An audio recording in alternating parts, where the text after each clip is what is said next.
Assalamualaikum warahmatullahi wabarakatuh. Mga kapatid sa pananampalataya at sa mga naghahanap ng katotohanan. Alamin natin kung paano si Muhammad sallallahu alaihi wasallam, ang taong mula sa Makkah, ay naging propeta ng Allah subhanahu wa ta'ala.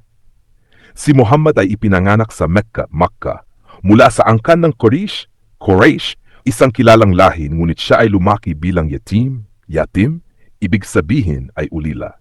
Namatay ang kanyang ama bago siya ipanganak at ang kanyang ina nung siya ay 6 na taong gulang. Kinalinga siya ng kanyang lolo na si Abdul Muttalib at pagkatapos ay ng kanyang tiyuhin na si Abu Talib. Lumaki siyang kilala sa katapatan at kabutihang asal, kaya tinawag siya ng mga taga-Makkah na alamiin, na ang ibig sabihin ay ang tapat at mapagkakatiwalaan. Nung siya ay 40 taong gulang, madalas siyang magmuni-muni sa kuweba ng Gar Hira, sa bundok ng Jabal an-Nur, ang ibig sabihin ay bundok ng liwanag. Doon, isang gabi sa buwan ng Ramadan, dumating sa kanya si Jibril alayhis salam. Sinabi ni Jibril, Ikra, ibig sabihin, magbasa. Sumagot si Muhammad, Ma ana bikari, na ibig sabihin, hindi ako marunong bumasa.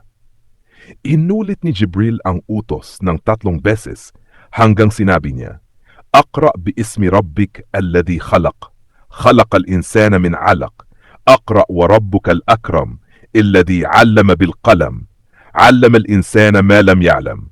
Surah Al-Alaq. Ang ibig sabihin, magbasa ka sa ngalan ng iyong Panginoon na lumikha sa tao mula sa isang namumuong dugo. Magbasa at ang iyong Panginoon ay ang pinakamapagbigay na nagturo sa tao sa pamamagitan ng panulat at nagturo sa kanya ng mga bagay na hindi niya nalalaman. Mula sa sandaling iyon, nagsimula ang kanyang misyon bilang Nabi-Propeta at Rasulullah, rasugo ng Allah.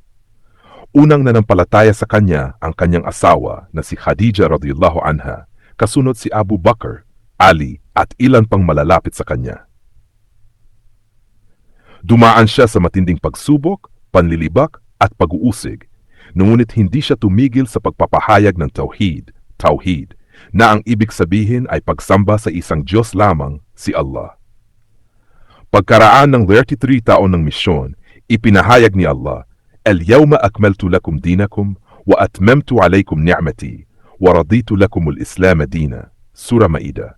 Ang ibig sabihin, ngayong araw ay ginanap ko para sa inyo ang inyong relihiyon at kinalugdan ko ang Islam bilang inyong relihiyon.